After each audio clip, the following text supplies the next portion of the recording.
pessoal, tudo bem com vocês? Estamos aqui hoje reunidos mais uma vez no nosso 6º podcast Café com Neuro. Estamos com uma convidada ilustríssima, que ela vai logo já se apresentar para gravar o nosso 6º podcast. E vamos falar um assunto maravilhoso hoje, que é comunicação alternativa.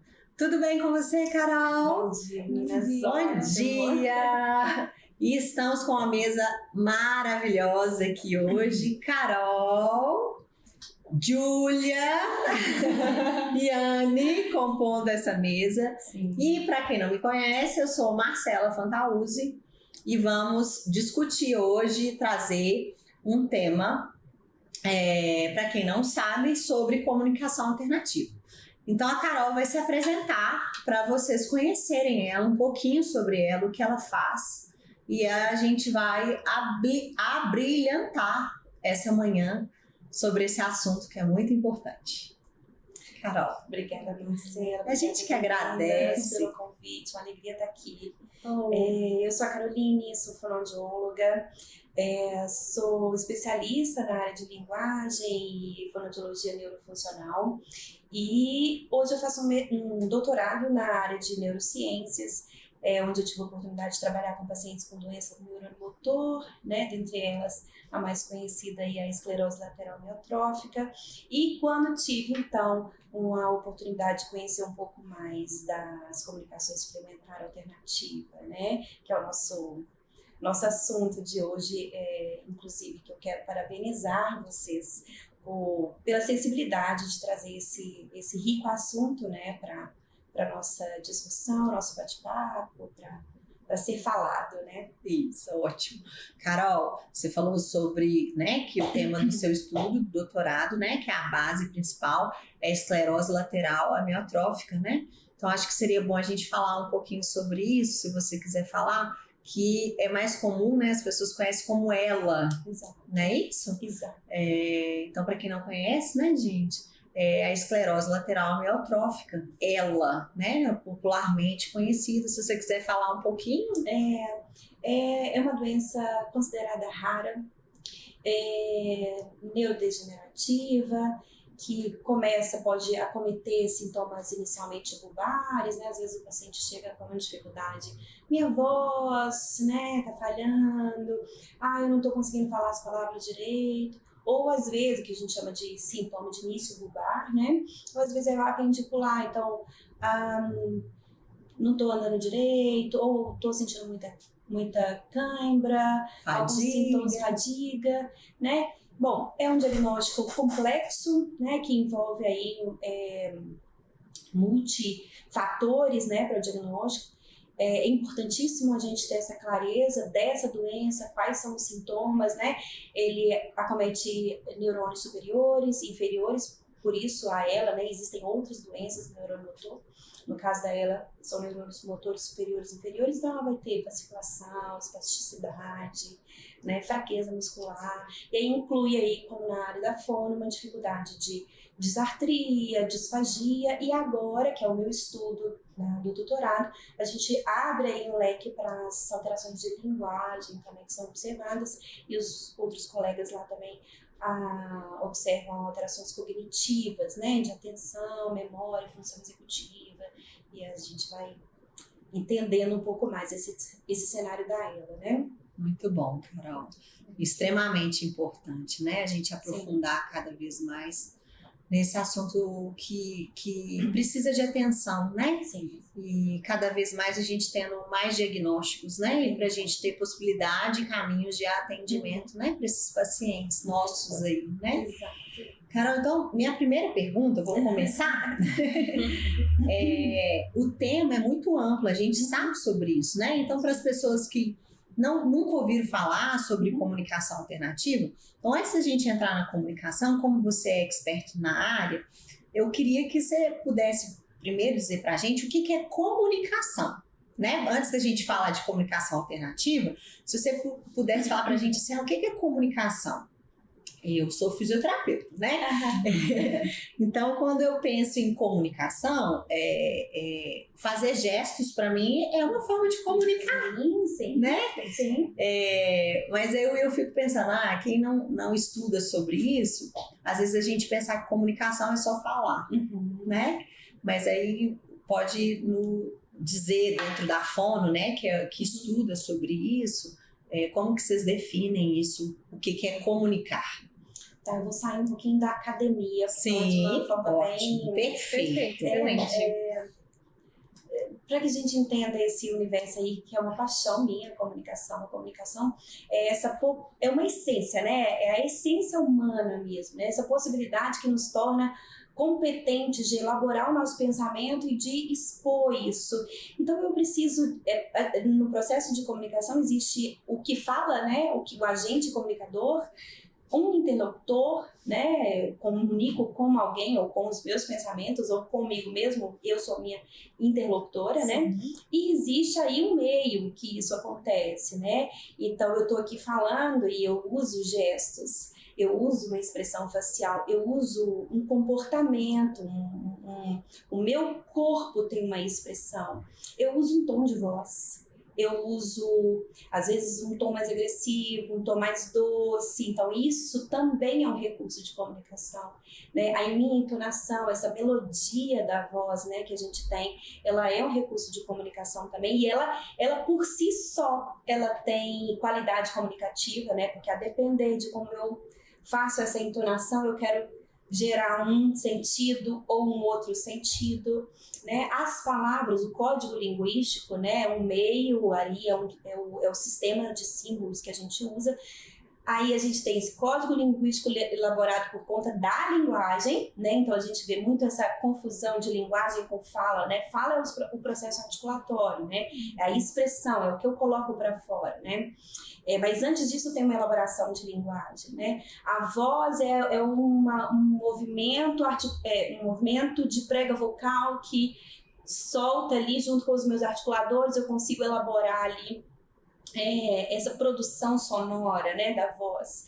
Então, e aí eu não preciso, às vezes, hoje em dia a gente usa muito o recurso da escrita, né? Então a gente se comunica muito pela escrita, a gente se comunica muito com imagens, né? É possível a gente fazer isso, a gente se faz muito hoje nos WhatsApp, né, Instagram e todos os meios aí sociais a gente vai usando isso. Então, os símbolos, né? As imagens, fotos, quantas vezes a gente usa foto para representar alguma coisa que a gente quer dizer, aquela foto gerou um símbolo para aquele grupo de pessoas, então a gente usa aquela foto naquele momento que não é a foto, mas é o significado que está por trás. Então a gente vai atribuindo sentido aos símbolos. O sentido do que aquilo que a gente quer expressar. Então, assim, é um universo gigantesco a comunicação e voltando a essa essência humana que nos permite, e extremamente importante, né? Porque é por meio dela que eu consigo me tornar um ser individualizado, né? Sim. Então, para expressar sentimentos, para expressar emoção, para expressar ponto de vista, né? Opinião, enfim. Incrível. Incrível. Universo, né? Permite a socialização também, né? Totalmente. Exatamente. E o que seria a comunicação alternativa? Você me falou sobre a fala, então se eu falo, é uma comunicação padrão, vamos falar assim, e a alternativa seria isso? Gestos ou outras formas? A gente usa hoje em dia, existe aí a gente ainda não sabe muito bem qual nomenclatura utilizar, existem várias formas, então a gente usa comunicação suplementar alternativa, comunicação aumentativa e alternativa. Por quê? Porque a suplementar, eu tenho uma fala, eu uso a fala, mas ela não é o suficiente para expressar tudo que eu falo. Então, por exemplo, um paciente com ela, né? Ela é um paciente disártrico, a disartria dela evolui, e aí chega um determinado momento que fica muito difícil entender só pela fala. Ela usa o recurso da fala? Usa. mas ela precisa suplementar aquilo ali, né? Para que ela consiga explorar todo o universo comunicativo que ela deseja. Então, a gente usa como uma comunicação suplementar e alternativa quando a gente pensa nessa substituição, né? Eu não tenho, há uma ausência ali de fala, eu já não consigo trabalhar mais em cima de articuladores. Então, eu não consigo fazer a escrita, né? Eu tenho alternativas, vocalizadores, o sistema de símbolos, de imagem que eu posso utilizar aí para expressar essa comunicação. Então, a gente usa essa comunicação suplementar alternativa, que é, na verdade, esse sistema de códigos verbais e não verbais. Então, verbais é isso, é o código linguístico oral, é a escrita, né? Não verbais é o meu corpo, né?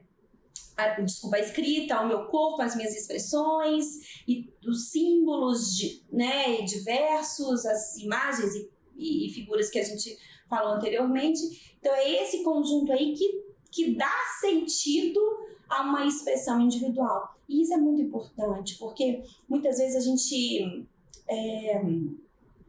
se preocupa muito, né, com o paciente engasgar e morrer porque engasgou, e a gente esquece da importância da interação social, dele ser um sujeito, se apropriar da autoria, continuar autor da sua história, da sua vida.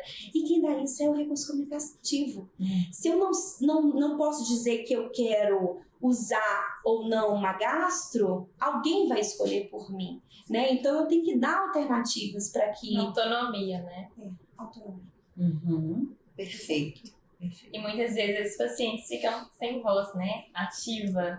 Para opinar, para realmente ter controle, né? Ser protagonista da vida deles. Exatamente. E isso afeta, sim, né? O paciente como um todo.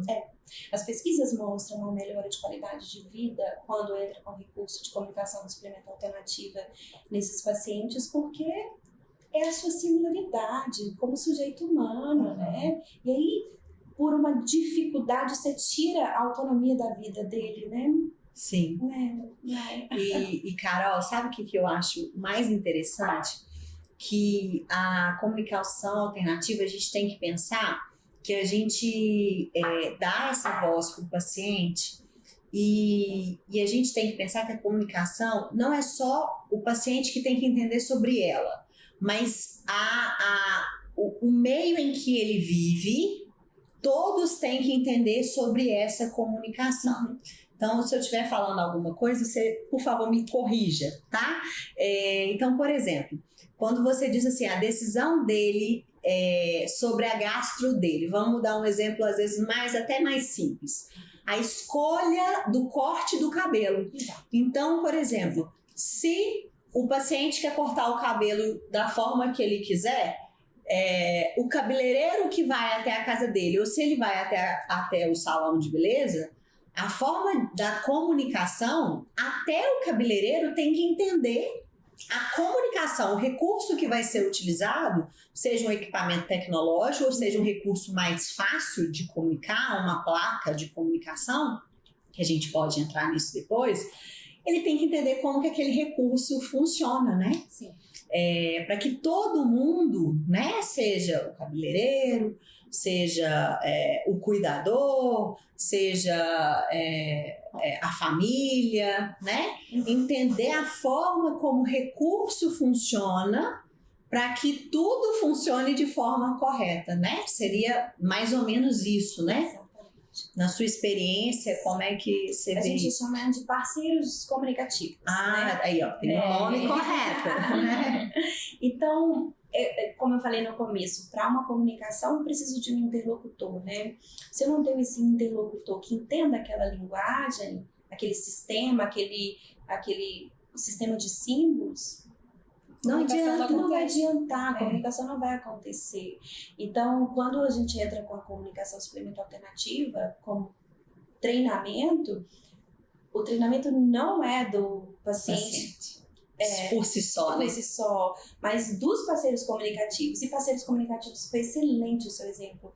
Não é só o cuidador ou os familiares próximos. é toda a comunidade que está envolvida com esse sujeito, inclusive o cabeleireiro, o cara do supermercado, o cara lá do pãozinho de queijo que ele adora e ele quer ir lá e ele quer escolher, né? Às vezes não é um paciente que ainda está comendo, que ainda tem essa condição, ou que não vai ter problema com deglutição, mas vai ter problema com comunicação, né? Um pós-AVC, uma afasia mais grave.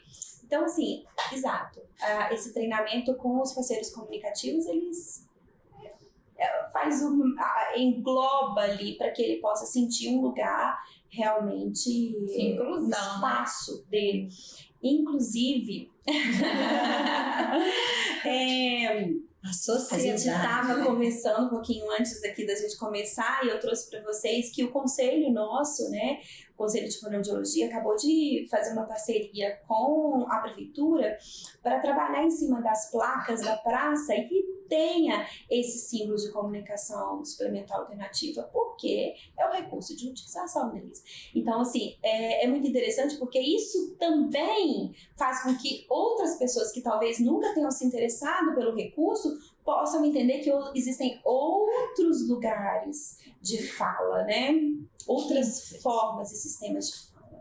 Então, isso está sendo implementado como políticas públicas. Isso foi levado para o conselho fez a parceria, já vai ser implementado. Isso, aí eles acabaram de aprovar. Já foi aprovado. Já foi estabelecida essa parceria. Com a eles vão começar aí, o conselho vai ser responsável por essa organização desse sistema e a implementação pela própria prefeitura. E aí vão ser praças, você sabe onde seriam os parques, praças, e eu não sei, provavelmente isso vai se estendendo, que né? Ótimo. Que ótimo. Mas uma conquista, né? Uma grande conquista, né? Grande conquista. Nossa, isso é muito importante, né? Carol, a Marcela falou também a respeito das placas de comunicação. Uhum. Como que a tecnologia está associada aí na comunicação alternativa hoje? A gente tem, assim, inúmeros recursos que a gente pode utilizar como... alternativa, né? Exato. Então, existem as pranchas de comunicação que a gente pode fazer numa folha de papel, né? E que a gente chama de recursos de baixa tecnologia, né? Então, até recursos de alta tecnologia que envolvem aí softwares de alta complexidade, né? Então, a gente hoje tem inteligência artificial, a gente vai tendo o avanço tecnológico permite que existam várias possibilidades.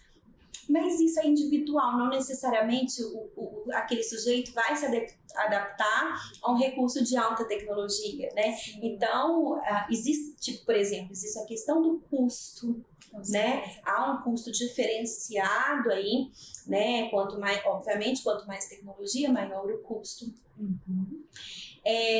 Existem parceiros aí que auxiliam nesses custos, né? Então, não é uma coisa limitadora. Eu nunca vou poder ter um recurso de alta tecnologia porque eu não tenho condição financeira. Existem muitos parceiros aí que às vezes faz um empréstimo, às vezes faz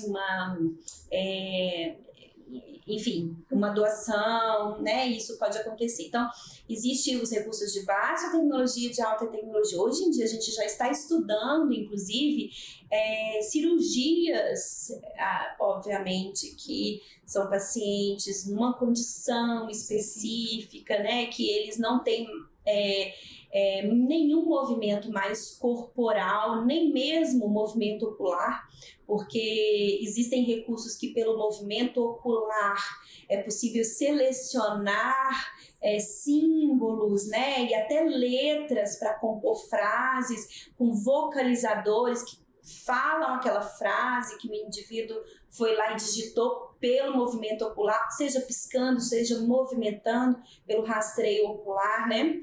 Enfim, São várias as possibilidades. Mas tem paciente que não tem mais nem esse movimento ocular, né? Então, eles estão testando cirurgias com eletrodos direto no cérebro para fazer essa transmissão de pensamento, né? É um recurso extremamente complexo e que também envolve um questionamento ético, porque nós selecionamos o que a gente quer falar. Né? E aí, nesse caso, como é que seria? Então, existem vários questionamentos em análise, é tudo muito ainda em estudo, em fase de pesquisa. Mas são avanços aí com inúmeras possibilidades, né? Eu vi, inclusive, que existe um pessoal, eu não vou saber dizer direito, mas só para que a gente também já tenha isso aí no nosso panorama, é um grupo, acho que em São Paulo, não sei dizer aonde, em qual das universidades, mas que eles estão fazendo com eletrodos externos. Eletrodos externos, isso. E parece assim que com palavras eles já conseguem detectar, então existem aí já alguma possibilidade. Interessante. A tendência é estar avançando, né? A tecnologia está aí para ser usada como aliada, né? Sim, por favor. Tomara que chegue e que o acesso seja possível, né? Precisa, né? Carol, deixa eu te fazer uma outra pergunta. O SUS, ele libera alguma possibilidade desses recursos mais caros? A gente tem alguma coisa? Não, né? onde a gente conheça, não. Não, né? Não existe O que a gente tem né? Associações, algumas associações tem porque recebeu de doação de algum paciente e às vezes eles emprestam para outros por um tempo, né? Então isso é ainda muito do voluntário. Entendi. E o recurso mais barato são as pranchas. As pranchas, né? E hoje existe ainda recurso que a gente chama de média tecnologia e muito acessível também, que é no nosso smartphone, né? Então existem vários aplicativos, inclusive gratuitos, que você pode utilizar. Então, você pode utilizar, se você tiver o movimento de mão, você consegue escrever e ele vocaliza. Se você não tiver o movimento de mão, você tiver algum movimento, mas não destreza, né? E aí ele consegue fazer uma varredura e você seleciona onde você quer parar. E aí ele vocaliza. Existe ainda os sempre esqueço isso. Acionadores, né? Que é o que eu havia falado, que você pode pôr até no seu próprio óculos, né? E aí ele sente o movimento do piscar. Isso, do piscar. E com o recurso do seu celular. Você pode utilizar. A avaliação, né, dessa parte é responsabilidade do fonoaudiólogo. Multidisciplinar. Multidisciplinar. O terapeuta ocupacional ele também faz. Porque a gente precisa saber como é que é esse movimento de varredura que ele faz, para saber a melhor técnica utilizada, e várias outras avaliações que fazem, que a terapia terapeuta ocupacional faz para nos auxiliar. Perfeito. O que o fono faz? O nosso papel é trabalhar em termos de comunicação. Então a gente adequa a melhor estratégia para que a comunicação dele seja eficaz. Sim. Até porque é um recurso que a gente pode utilizar também em pacientes que têm alteração de linguagem. E aí já não é qualquer recurso, porque eu tenho que adequar ao que ele é capaz de compreender ou até construir linguagem através da comunicação experimental alternativa. Perfeito. Um outro ponto que eu fiquei pensando, que a gente introduziu falando sobre as doenças raras, né? Sobre ela, depois você falou um pouquinho sobre pacientes com AVC, com disartria. Vamos falar um pouquinho de quais tipos de paciente, só para a gente dar uma ampliada, nos tipos de paciente que tem dificuldades de comunicação, que só para as pessoas saberem, né? Que não é só pacientes adultos, né? Só para a gente ampliar isso, quais tipos de pacientes que poderiam, né?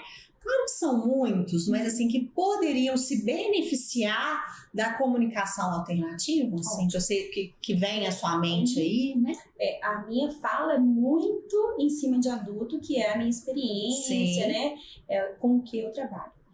Mas sim, pacientes com paralisia cerebral, pacientes com autismo, pacientes com apraxia de fala, pacientes... Qualquer paciente que tenha uma dificuldade de comunicação pode se beneficiar da comunicação suplementar alternativa. Vai se beneficiar? Não sabemos. Pode, a gente pode entrar com recurso? Pode, a depender de como seja a linguagem. É possível construir linguagem usando comunicação suplementar alternativa? Sim, a gente pode entrar com recurso. E às vezes não tem nem o diagnóstico, né? Exato. E aí às vezes a gente vai ter que precisar ou avaliar para ver se o recurso vai ser uma alternativa para esse tratamento, né? Assim, um caminho, né? Exato. Exatamente. No caso da Libras, é considerada? Sim. Um tipo de comunicação? Exato, sim. Ela tem um recurso, um sistema ali, que é uma comunicação suplementar e alternativa, sim. Tem crescido também bastante, né? Sim, felizmente. Antes era uma coisa que era muito pouco falada, então quem utilizava, assim, né? Todo mundo ficava um pouco perdido. E agora já tem ampliado muito. Sim. O sistema de símbolos ali, né? Perfeito. Carol, o que você acha que nós, quanto sociedade, podemos contribuir para que seja mais conhecida a comunicação alternativa? Você teria alguma sugestão? Eu acho que entender do tema, né? Buscar esse tema. Eu acho que essas práticas sociais, essas práticas da própria prefeitura, eu acho que tem que partir daí, né? De nós, enquanto conselhos, profissionais, prefeitura, para ir, exato, ir mostrando, porque não há necessidade, não necessariamente a gente faz aquela busca. Eu não sei o que acontece, eu preciso construir necessidade, né? Então, é o movimento aí das políticas públicas, junto com os nossos conselhos mesmo, e familiares também, escolas, né, centros profissionais multidisciplinar, é que a gente vai trazendo essa amplitude aí, né, para se fazer chegar ao entender que existe um lugar recurso, um centro de referência, né? E existe um lugar da população que utiliza esse tipo de comunicação. Entender também que é uma forma de fala, né? De comunicação. Porque eu vejo, né, meninas, na físio, um paciente às vezes que não anda e às vezes está com andador, fala, nossa, eu quero muito voltar a andar. Ele não entende que isso é uma forma de andar. Eu acho que deve ser a mesma coisa. Às vezes a família deve falar, eu queria muito que ele voltasse a falar. E não entende que é uma forma de fala, né? De comunicação, de expressão. Então eu acho que entender isso facilita muito. E até pela questão de aceitação mesmo. Porque é um dos nossos desafios, né? Sim. A gente entra na questão de como que a gente insere a comunicação suplementar alternativa. Porque a gente ainda olha para os recursos de tecnologia assistiva como se fosse, assim, uma falha, né? Como se fosse algo temporário também, que a pessoa fosse passar por aquilo. Exato. E não existe um desafio. Eu vejo muito, por exemplo, os meus pacientes com ela, quando a gente entra com esse recurso, eles têm fala, a gente precisa entrar antecipadamente, porque é preciso fazer um treino com esses pacientes, com os parceiros de comunicação, né? E aí ele mantém a fala e a gente entra com recurso. Não tá faltando aqui, então para que eu preciso desse outro? né? Então é difícil para os familiares O entenderem. entendimento, né? A gente fala muito uma coisa de modelagem, né? Nessa época, é uma época que a gente precisa conversar. Eu tô falando com você, eu te compreendo em alguns momentos com a sua fala, mas eu tenho que usar o recurso, porque se eu não usar o recurso, aquilo ali não fixa, não é aprendido. Então a gente vê muitos familiares, às vezes, tentando, resistente. Dá trabalho também, né? Essa era uma das nossas perguntas aqui. Como que é feito o treinamento? Qual é o momento de entrar essa parte, né? O treinamento. Qual que é a parte da família e onde que entra o treinamento? E você começou a dizer isso aí, né? A resistência, né, da família. Aí fala, mas por que tem que treinar? Isso, né? isso. E uma resistência até porque falta um saber sobre esse lugar da comunicação suplementar alternativa, né? A hora de entrar depende do paciente, né? Um paciente que tem uma doença neurodegenerativa, que a gente sabe que ele vai ter ali uma dificuldade de fala, de produção de fala, a gente já entra antecipadamente, precocemente, justamente para para construir essa transição, né? Ele tem o recurso da fala para aprender também, né? Mas eu tenho que entender se é um paciente que tem uma afasia junto. Às vezes a gente entra com um paciente que tem um pós-AVC e com afasia como medida terapêutica. E aí sim é temporário. Pode ser que seja temporário, né? Para dar autonomia comunicativa enquanto a comunicação dele não se faz. Isso se ele tiver uma comunicação presente. Então, para não ser complexa aqui, depende do paciente. Então, muitas vezes a gente entra com o recurso antecipadamente para construir transição, tanto com o paciente como com os familiares e os demais parceiros comunicativos. E depende das habilidades que ele tem, né? As habilidades de linguagem, as habilidades cognitivas, depende da vontade dele. Se ele quer esse recurso, se faz sentido para ele, e depende de nós também construirmos com o paciente essa compreensão respeitosa desse lugar da comunicação suplementar alternativa. Perfeito. Falando assim de pacientes mais graves, existe a possibilidade de trabalhar a comunicação com eles? Sim. Sempre vai ter essa demanda. Depende, de novo. Acho que vai muito do diagnóstico também, né, do paciente.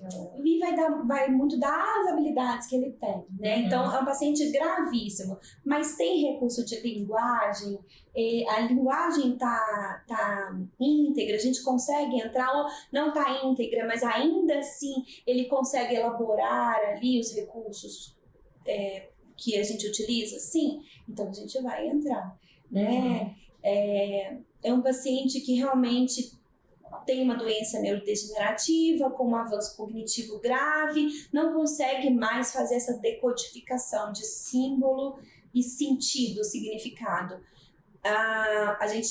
Será que ele consegue fazer com gestos, uma voz, ele consegue atender algumas palavras?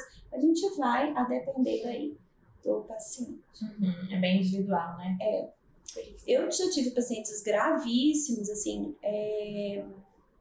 e que a gente usou até fim de vida, não prancha de comunicação, mas entramos com prancha, porque o recurso tecnológico não era possível. Depois as pranchas já não faziam mais sentido, porque começou a ter uma dificuldade de compreensão visual. Então eu vejo que a gente pode ter isso, eu vejo o copo, mas isso não faz sentido para mim, que é um copo, mas se eu pego, né, eu consigo compreender a função.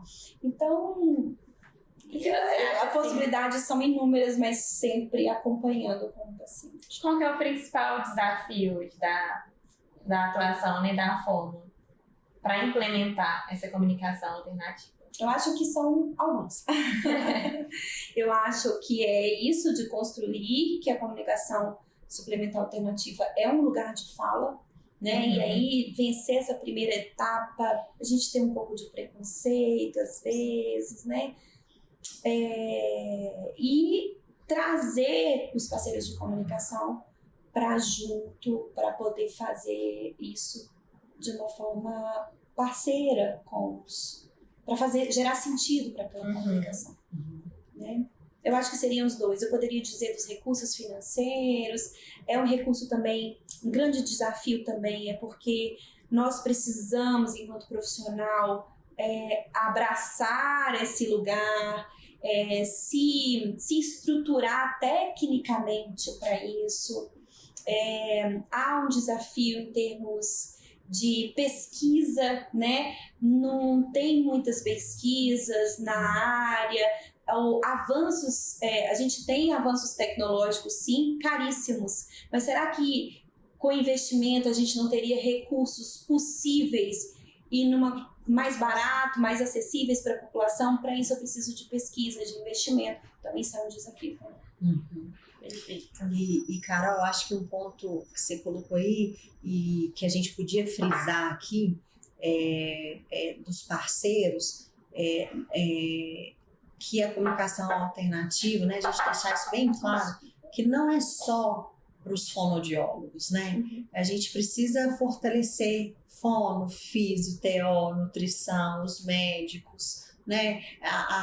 Os técnicos que vão estar com esses profissionais, os cuidadores, quem trabalha nessa casa, os familiares, o próprio paciente, todo mundo está empenhado para auxiliar nessa comunicação, entender sobre essa comunicação, participar desse processo, porque é um processo de educação, sim, né? É um processo de educação que despende de tempo, de recurso, às vezes de dinheiro, né?